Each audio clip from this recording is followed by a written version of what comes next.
I was going to make a much more lighthearted video on the CSL, and I'm still going to do that soon, but something recently happened in the league that left me so baffled.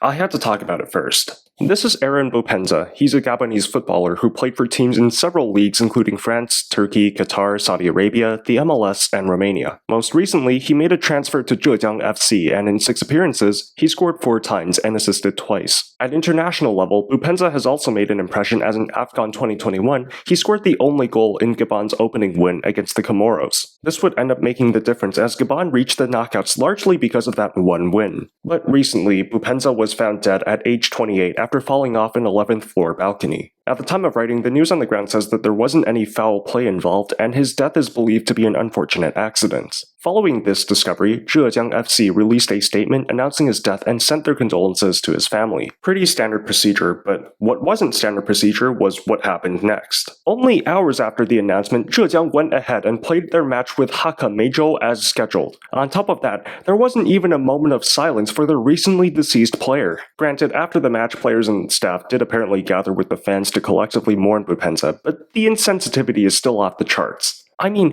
in his post-match interview, Zhejiang's coach had the gall to say, "Today is not for talking about football." Oh gee, not talking about football. I guess playing it is fine, we just can't talk about it. But I'm leaving out some stuff too, because what about the other teams in the league? What about the league itself? Well, from what I can tell, not a single team in the league made a statement about this. Or at least not one that I could find. And trust me, I looked. And I cannot understate just how much this baffles me. Hello, one of your players just passed away in a tragic accident, and the thought of maybe postponing his team's upcoming match doesn't even cross your mind?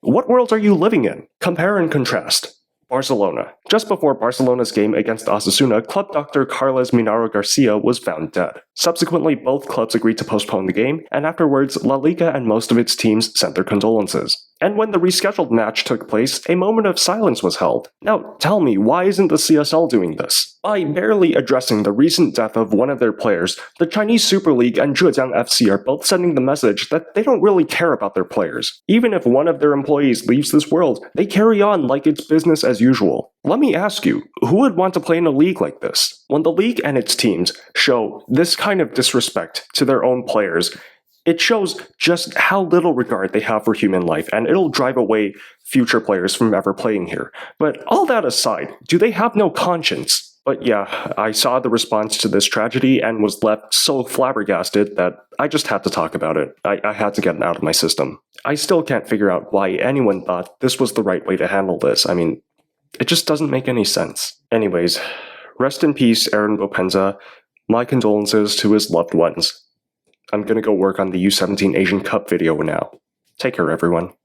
Now, that was how I was going to end this video, but recently something else happened that I feel like I should include, even if it's a little bit off topic. Recently, there was an accident in my home city of Vancouver where someone drove into a crowd during a Lupa Lupa festival, killing 11 and injuring many more. The entire Filipino community and Canada at large are affected by this tragedy, and many victims still seek healing, whether it be from getting hurt themselves, losing loved ones, or just knowing someone who was affected. So yeah, even if it's a little bit shoehorned in, I've included some links in the description for those of you who wish to support the victims. If it's within your means, please consider donating and please pray for our community. Okay, that's actually the end of the video now.